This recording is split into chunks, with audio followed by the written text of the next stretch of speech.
Nhiều lúc nghĩ mà chán mà già. Ta nói bộ lông người ta đang màu cháu lòng đẹp muốn chết. Hỏi khắp cái đất nước Việt Nam này coi. Coi có ai mà không có cái con mèo nào mà thích bộ lông sạch hết trơn á.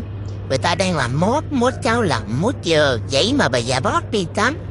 Có chịu đời nổi bả không? Vài bữa nữa tôi bỏ nhà tôi đi để vừa lòng bả. Thôi đó tôi bộ lông nè. Gì đâu mà sạch thấy ghê luôn à. Tôi là tôi không thích vậy rồi đó.